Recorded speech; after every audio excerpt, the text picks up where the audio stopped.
all you care about is your commission, which means they feel like they're being sold. So you don't want people to feel like they're being sold. So in your social media, you put the house, you put you at home, you put you kids, then you put the house again, then you put you at the park, you having dinner, you on a plane, then you put another property. So you mix it up. So people see this person, not just this salesman, right? It gives them an emotional attachment with you that they follow. Okay. So let's see here. Borrow ideas. Another one. Borrow ideas from other businesses. There's nothing wrong with going online and seeing how other people do business in real estate. You can do it from all over the world, all corners of the globe. If you borrow ideas, it gives you one research. You can't get these ideas without looking at other things. And to borrow those ideas and incorporate it in the way you do business is nothing wrong with it. Okay? This one here, number 6, being able to answer questions, why should I choose you? This is probably what do you call it? This is probably one of the number one questions you have to be able to ask yourself when you meet with a client. Because even if he doesn't say that question, he means that question in his head. Why should I choose you? So, and what he means is you. He don't mean the brand behind you. He means you. Because again, the brand gets you in the door, but to close the deal is the person. So he wants to know, why should I choose you? And your selection would be, if you've done your research right, and you showed your presentation correctly, and you delivered information, and he knows you're knowledgeable about his area, knowledgeable about his property, that question would have been answered without him asking him. But if you have not completed all of those, the question will come up. In one way, of one shape, form, or fashion, he will say, why should I choose you over the other guy? So always be prepared to answer the why, right? It's in every business or every meeting, there's things that has to be covered that are necessary for everyone to feel comfortable to get a deal. And that is, you must always have the who, what, where, why, and how covered in any kind of meeting. You're always going to have it. If you have those answers, who, what, when, where, and how, it makes life much easier.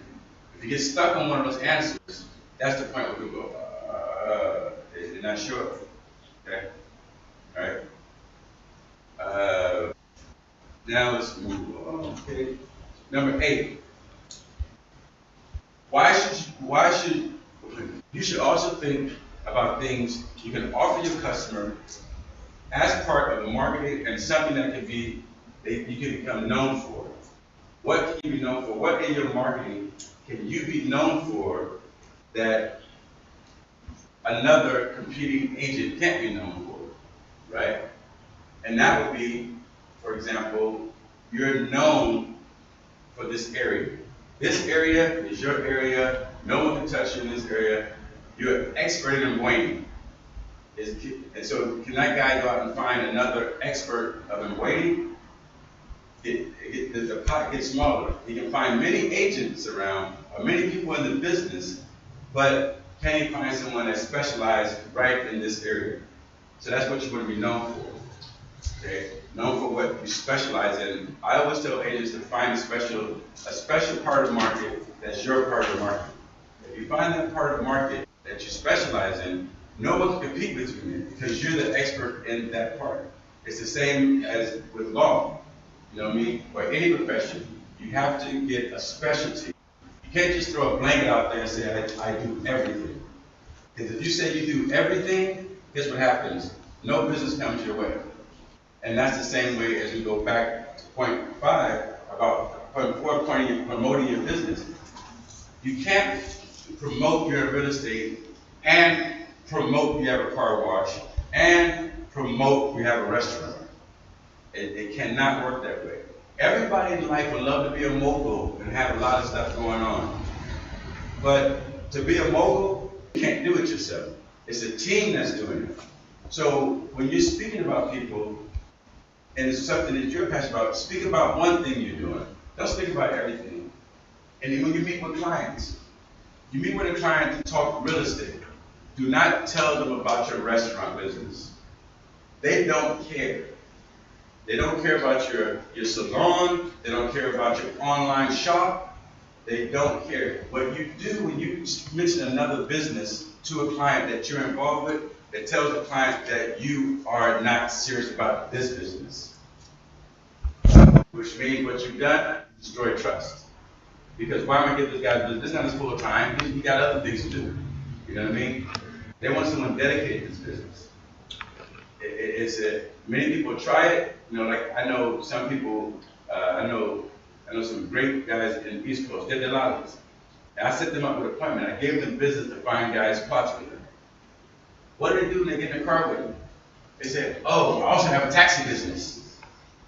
I'm like, dude, what are you doing? You talking about your taxi business? Show the guy the plot. But what does he want to do? He wants to take the guy around the island in his taxi and make extra money. Yeah, I get it. But the clients are not interested in the other business. They're only interested in this business. Okay?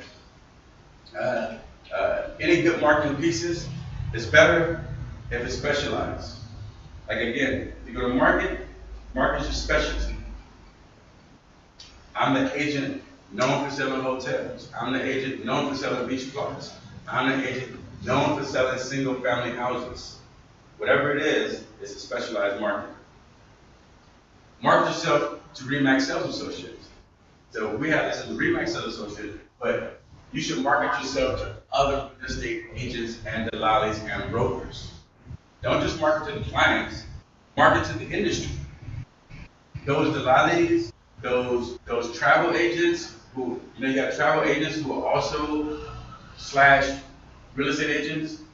You have attorneys who are also / real estate agents. Market to the people in the business so they know what you have. So when they get a client, they call you up and say, "Hey, James, can we split the deal on this one? I saw your post. Can we split something?" Okay. So you market to industry and you market to public. Okay. And they say marketing rule: for every 10,000 spent on your promotion, you will get 40,000 back. If you don't spend money on marketing, you're not going to get any money. You have to spend money on marketing. Don't expect your marketing just going to fly out the sky. So if you spend the money, you get it back. We see it over and over again. And I also would like to, for everyone who's on social media, I would say learn to start using the pay-for ads. When you put stuff on social media, you can boost it, right? To boost it, all it requires is you to have a debit card. You can get a debit card from the bank, you put the debit card in and boost it. It costs nothing to boost. Boosted, you can reach 30,000 people for literally 1,000 shillings per day, right? 1,000 shillings a day, you can reach 30,000 people. Start learning how to boost your ads, because that is what it goes wild with, and then people see it, okay? So that's just a way of spending marketing, or any other way you want to spend marketing. Like we have branded cars. Our cars are branded, and we have cars that says REMAX on them. That's a marketing cost. That marketing, we branded one car, it may have cost us, I think, plus or minus 500,000 shillings to brand the car, right? But all we need is one phone call from that car. One phone call that leads to a deal covers the price of the car. And a lot of guys you see our signs placed around the island, sometimes on a house or on a billboard. Again, I always measure those signs. All I need is one call from this sign before it pays for itself. So you have to spend money on marketing. If you don't spend money on marketing, you're going to keep spending yourself around. I like to do, when I close a successful deal, I put away a certain amount that I'm going to reserve to put into marketing. You know what I mean? Whether you put it away physically or mentally, but you must calculate what you're going to spend on marketing every time you do something. So every deal, you have successful close, throw back into marketing so it keeps replenishing itself. We see to increase the amount of marketing, you can do co-op with your advertising. So what is co-op advertising?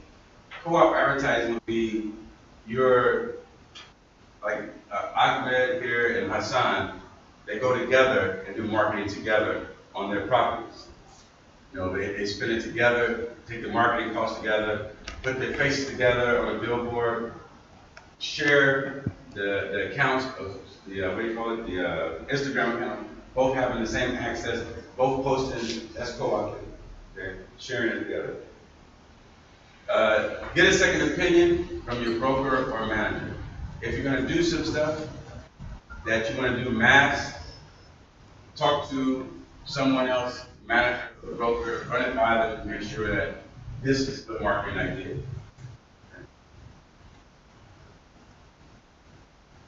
Personal promotion. I've kind of like gone over this already. It's like we said before. Personal promotion is the things that promote who you are. Okay? You have a brand behind you, or you have a company behind you, but the personal side of it is you.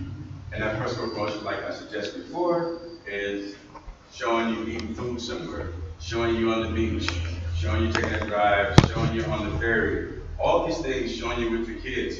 Those are all the personal things that bring people attachment to you. Specialize. I kind of gone over this, but I like to put a special part on the instant here of, says for instance, Marlboro. Because Marlboro doesn't market cigarettes to cowboys, but to an image. Pepsi markets to people who want to feel young. Therefore, it takes to establish your identity and decide on the market, right? So Marlboro, everybody knows Marlboro cigarettes, right? They never say buy a cigarette. They show a cowboy. It's a cowboy.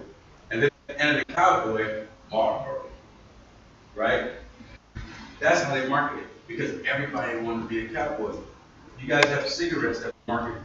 The cigarette primarily marketed after like Marlboro. They stole the concept, which was what's that cigarette? They can't sell. They don't sell anymore. They changed the name. Sportsman, right? Sportsman was taken from a Marlboro. Everybody wanted to be a sportsman, so they were smoking Sportsman, right? So they changed the name of Sportsman, so now it's called, what is it? Sportsman. Yeah, instead of Sportsman, because every sportsman wanted to smoke the Sportsman, right? Every fisherman, everybody. Like, you guys know I smoke. I smoke Embassy Lights. But guess what? Embassy Lights, I can't get them outside of Stone Town. I have to wait till I get to the tourist areas to buy Embassy Light. Everything from Stone Town, after you get out of Stone Town, after you like, I would say 3 Ks out of Stone Town, you're not going to find Embassy Lights until you get to the coast. Why is that? The only people inside only smoke Embassy Red and Portsmouth. Because Embassy Red is like, it looks like a Marlboro, because Marlboro is red.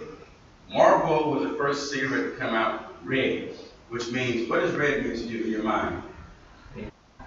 Danger. Yeah, danger, strong. Everybody, that's what it comes to your mind, because colors play with us, with our mental side, right? So, Embassy Kings are red. You cannot get them, you can't get the blues on the way, because everybody from town on the coast, they're farmers or they're fishermen or they're hard, they're big guys, so they want to be known as they don't smoke the soft stuff. You know what I mean? And that's the way it is. It's through the marketing. So in real estate, if the sales associate was really good, they would have achieved. I can't. My head is coming up.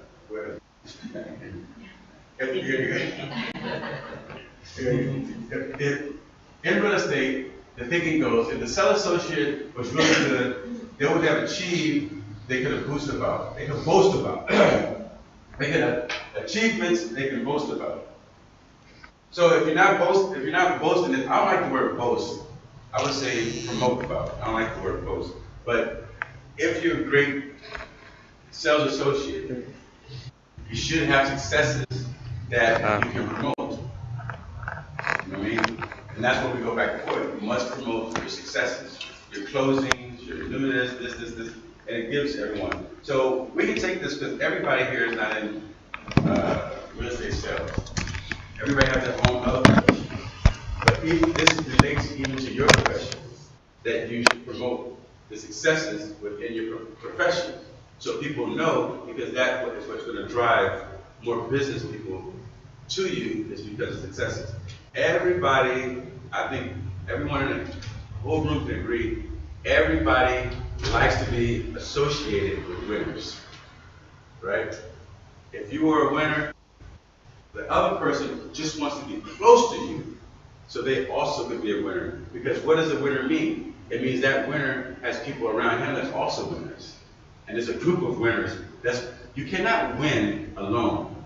Every winner must have people around him that are also winners. So if you tap into that, the way we think, we tap into that, I will become a winner too, right? So no one wants to be around the guy who's a loser.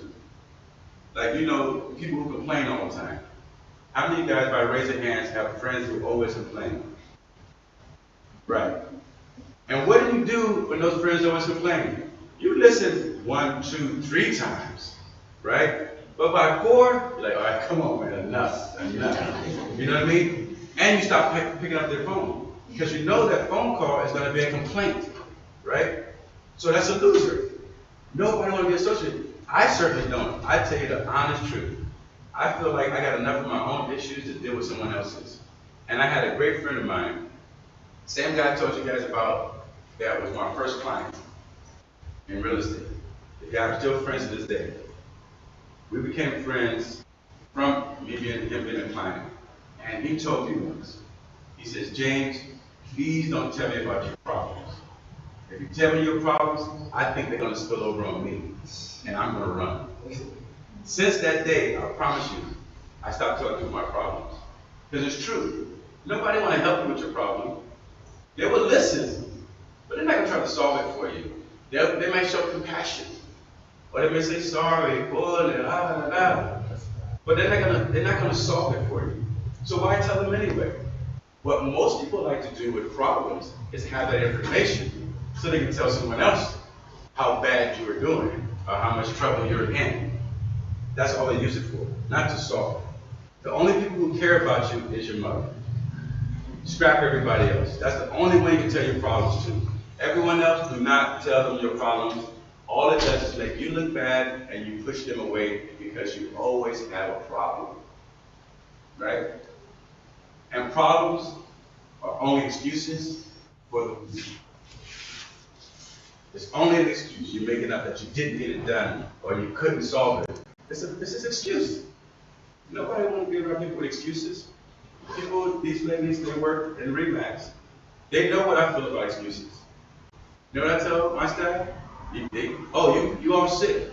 Okay, you took off sick. Oh, your grandmother died. Okay, your grandmother died. Hold it. Oh, I had the flu. Okay, you're off for a week. Okay, all this stuff, it happens, right? But let me come in and say, I don't have any money to pay you. Can I do that? Can I say, hey, I don't have money this month. Can I pay you next month? But everybody can give all the excuses why you didn't do this, why you're not at work, why this. I have to swallow it as an employer. But the employer can't say I can't pay you. It doesn't go down so well. But you can take off, not do the job, do this, mess up, do all this. Is it fair? No. So that's why I don't care about your excuse. Because you don't care about what I gotta do to go get enough money to pay you with. You don't care about my problems and the stuff I gotta do. You don't care about the bribes I gotta pay to keep the office open. You know what I mean? So we should not share the excuses. Share the successes. Make sense? All right. So,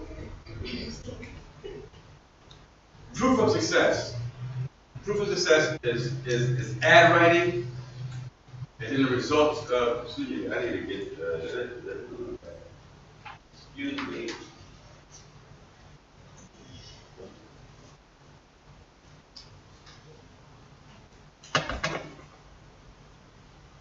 So we're going to go with,